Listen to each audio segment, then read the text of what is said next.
हम सभी ने नोटिस किया होगा कि जब भी प्रेगनेंसी होती है तो हर बार हर प्रेग्नेंट महिला का जितनी बार भी वो डॉक्टर के पास जाती है बीपी चेक होता है। इतना रिजियसली बीपी किसी नॉन प्रेग्नेंट पेशेंट का चेक नहीं होता। क्यों? क्योंकि प्रेगनेंसी में एक कंडीशन होती है प्रेगनेंसी इंड्यूस्ड हाइपरटेंशन, यानी कि गर्भावस्था में ब्लड प्रेशर बढ़ना अपने आप में 100 में से 10 महिलाओं को अफेक्ट कर सकती है।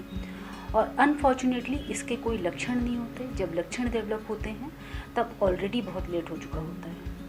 नमस्कार, मैं डॉक्टर पल्लवी अग्रवाल। आज मैं बात कर रही हूँ प्रेगनेंसी इंड्यूस्ड हाइपरटेंशन, जिसको कि हम जेस्टेशन हाइपरटेंशन के नाम से भी जानते हैं, यानी कि गर्भावस्था में बीपी का बढ़ना। जब भी हम बीपी की बात करते हैं तो नॉर्मल बीपी होता है 140/90, यानी 140/90 मिलीमीटर्स ऑफ मरकरी।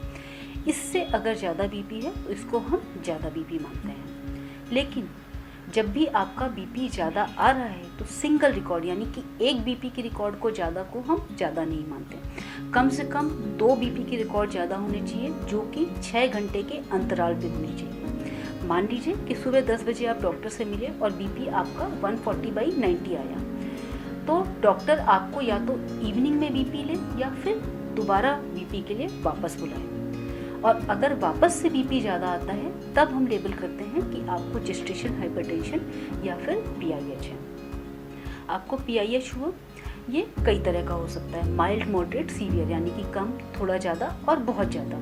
लेकिन ये क्लासिफिकेशन हमारे लिए इम्पॉर्टेंट नहीं है। इम्पॉर्टेंट ये है कि जब भी आपको PIH यानी कि जेस्टेशन हाइपरटेंशन डेवलप होता है तो ये माँ और बच्चे दोनों के लिए खतरनाक होता है, क्योंकि ये जैसे जैसे प्रेगनेंसी बढ़ेगी वैसे वैसे बढ़ेगा। कोई तरीका नहीं है कि इसको हम पूरी तरह से रोक सके बढ़ने से या पूरी तरह से बीपी नॉर्मलाइज कर दें। जैसे जैसे प्रेगनेंसी बढ़ती है और बीपी अगर बढ़ता है आपको जेस्टेशन हाइपरटेंशन की वजह से, तो यह बच्चे के आसपास पानी कम करना, बच्चे की ग्रोथ कम करना और आंवल छूट जाना, जिसको कि हम क्रमशः ओलिगोहाइड्रोमियोस, IUGR और प्लेसेंटल एब्रप्शन बोलते हैं। ये अपने आप में बच्चे के लिए अच्छी चीज़ें नहीं है। ये बच्चों को ऐसे इफेक्ट कर सकता है। माँ में यह लीवर में प्रॉब्लम, यानी लीवर एंजाइम्स का बढ़ना, खून जमने की क्षमता कम करना, जिसको कि हम हेलप सिंड्रोम बोलते हैं, किडनी पे इफेक्ट हो जाना, जिसको कि रीनल फेलियर बोलते हैं, या फिर दिमाग पे अफेक्ट होके झटके आना। ये अपने आप में ब्लड प्रेशर की लास्ट स्टेज है, जिसको कि हम एक्लेम्शिया बोलते हैं। और 1/10 पेशेंट्स में माँ की बहुत गंभीर कंडीशन में मृत्यु भी हो सकती है। अतः अगर आपका बीपी ज़्यादा हो रहा है तो इसको बिल्कुल भी लाइटली नहीं लें, अपने डॉक्टर के टच में रहें। बात आती है दिमाग में कि क्या कोई ऐसा तरीका है कि जिससे हमें पहले से पता चल जाए कि हमारा ब्लड प्रेशर ज़्यादा हो सकता है, हमारा ब्लड प्रेशर बढ़ने की ज़्यादा संभावना है। अगर आपकी उम्र 35 साल से ज़्यादा है, अगर आप मोटे हो, अगर आप स्मोक करते हो, 1 से ज़्यादा बच्चे हैं, जुड़वा या 3 बच्चे हैं, पहली प्रेगनेंसी में भी आपको बीपी बढ़ा रहा है, या फिर आपको डायबिटीज़ है, तो इसकी बहुत ज़्यादा संभावना है कि आपको प्रेगनेंसी में ब्लड प्रेशर बढ़े। नॉर्मल पॉपुलेशन से 2 गुना ज़्यादा संभावना। इसमें एक बहुत अच्छी चीज़ अभी रिसेंटली डेवलप हुई है कि तीसरे महीने की जो सोनोग्राफी होती है उसमें हम यूट्राइन आर्टरी, यानी कि बच्चेदानी के बगल में जो ब्लड सप्लाई करती हैं यूट्राइन आर्टरी, उनमें खून का दौड़ान देखते हैं और उस खून के दौड़ान को मापते हैं और उसमें रेजिस्टेंस मापते हैं, जिसको हम बोलते हैं पल्सैलिटी इंडेक्स, यानी कि PI।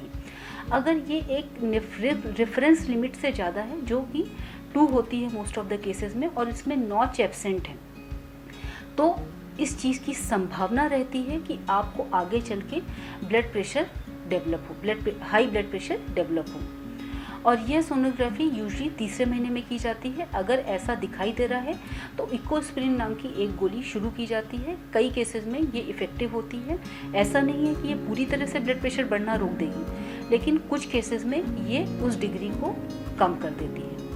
इसके अलावा अगर आपका पुराना एक्सपीरियंस पहली प्रेगनेंसी का ऐसा रहा है कि बहुत ख़राब रहा है, एक्लेम्शिया में लैंड अप हुए हो, या फिर बेबी लूज़ करना पड़ा है ब्लड प्रेशर ज़्यादा होने की वजह से, तो आप PLGF करके एक ब्लड टेस्ट होता है जो कि वापस से तीसरे से चौथे महीने में होता है।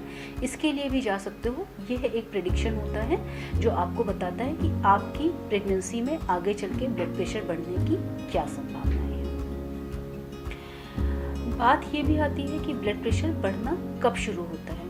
जो प्रेगनेंसी वाला ब्लड प्रेशर होता है, जिसको कि हम जेस्टेशन हाइपरटेंशन बोलते हैं, ये सामान्यतः 20 हफ्ते के बाद यानी कि 5वें महीने के बाद बढ़ना शुरू होता है। अगर आपका ब्लड प्रेशर 20 हफ्ते से पहले यानी कि 5वें महीने से पहले बढ़ना शुरू हो गया है तो उसका मोटा कारण ये है कि आप क्रॉनिक हाइपरटेंसिव यानी कि आपको पहले से ही ब्लड प्रेशर की समस्या है। कुछ केसेस में हमें ये पहले से ही पता होती है कि आप पहले से ही हाइपरटेंसिव हो, लेकिन कुछ केसेस में हमें प्रेगनेंसी के दौरान पता चलती है। या फिर आपको थ्रोम्बोफिलिया यानी कि एक खून जमने की प्रॉब्लम होती है, वो है, तो उन केसेस में भी 20 हफ्ते के पहले यानी कि 5वें महीने के पहले ब्लड प्रेशर बढ़ने की समस्या हो जाती है। बात आती है कि मान लीजिए हमें पता चल गया कि हम PIH हैं, मेरे को ब्लड प्रेशर प्रेगनेंसी में डेवलप हो रहा है, हाई ब्लड प्रेशर। अब मेरे को क्या करना है? सबसे पहले इम्पॉर्टेंट चीज़ कि आपको अपने डॉक्टर के टच में रहना है और डॉक्टर की सलाह के अलावा और कुछ भी नहीं करना है। जब भी आपका ब्लड प्रेशर ज़्यादा होता है तो डॉक्टर आपको थोड़ा ज़्यादा बुलाते हैं और थोड़े ज़्यादा इन्वेस्टिगेशन और थोड़ी ज़्यादा सोनोग्राफीज होती है। हो सकता है आपको हफ्ते में 2 दिन तक बुलाने, हफ्ते में 2 बार या फिर 1 दिन छोड़ के 1 दिन बुलाने की भी नौबत आए। आपको कुछ एंटी हाइपरटेंसिव यानी कि ब्लड प्रेशर कम करने की दवाइयाँ दी जाएंगी जो 2 या 3 बार दी जाती हैं। नॉर्मली यह ब्लड प्रेशर तब शुरू की जाती है जब ब्लड प्रेशर 150/100 से ज़्यादा हो। आपको घर पे एक BP मॉनिटर रखने की सलाह दी जाती है जिसमें एक फिक्स टाइम पे आपको BP नोट करना है, और अगर आपका BP 160/110 से ज़्यादा है तो आपको तुरंत डॉक्टर को रिपोर्ट करना है। इसके अलावा अगर आपको सर में दर्द हो रहा है, उल्टी जैसा लग रहा है, आंखों के आगे अंधेरा छा रहा है, पेट के ऊपरी हिस्से में दर्द हो रहा है या फिर बाथरूम कम आ रही है, तो आपको तुरंत हॉस्पिटल में एडमिशन की ज़रूरत है और हो सकता है कि तुरंत डिलीवरी की आवश्यकता पड़े, क्योंकि ये ऐसी स्टेज हैं, ये 5 सिम्टम्स ऐसे हैं कि इसके बाद हो सकता है कि आपको झटके आ जाएं, जिसको कि हमने एक्लेम्शिया वर्ड से डिस्क्राइब किया है। जब भी झटके आते हैं तो दिमाग में खून जमना या खून बहने की समस्या हो सकती है, जो अपने आप में बिल्कुल भी अच्छी चीज़ नहीं है। अगर सामान्यतः ब्लड प्रेशर बहुत ज़्यादा नहीं बढ़ रहा है, दवा गोलियों पे नॉर्मली चलता चला जा रहा है, 140, 90, 150, 100 के बीच में बना हुआ है, तो हमारा उद्देश्य होता है कि हम 37 हफ्ते यानी कि 9वें महीने तक पहुँच के उसके बाद डिलीवरी कराएं। लेकिन बीच में अगर आपको ये सब प्रॉब्लम्स होती हैं या फिर ब्लड प्रेशर बहुत ज़्यादा दवाइयाँ देने के बाद भी कंट्रोल में नहीं आता, कि हम फुल डोज दे रहे हैं, आपको 3 टैबलेट दिन में 4 बार दे रहे हैं ब्लड प्रेशर कंट्रोल करने के लिए, उसके बावजूद भी BP 160, 100, 160, 110 बना हुआ है, तो भी यह अपने आप में इंडिकेशन है कि आपका ऑपरेशन हो। इस दौरान निर्भर करता है कि सोनोग्राफी आपकी हो सकता है हफ्ते में 1 बार या फिर 2 हफ्ते में 1 बार हो। यह निर्भर करता है आपकी पहले की सोनोग्राफी, आपके ब्लड प्रेशर और आपकी वेलबींग पे। अगर बेबी का वेट ठीक चल रहा है, क्लिनिकली सब कुछ ठीक है, तो हो सकता है कि 2 हफ्ते में भी सोनोग्राफी हो। अब आखिरी चीज़ आती है कि मान लीजिए सब कुछ ठीक चल रहा था, सब कुछ जो है समय अनुसार चल रहा था और हमारी डिलीवरी 37 हफ्ते में प्लान की गई, तो हमारी डिलीवरी नॉर्मल डिलीवरी होगी कि ऑपरेशन।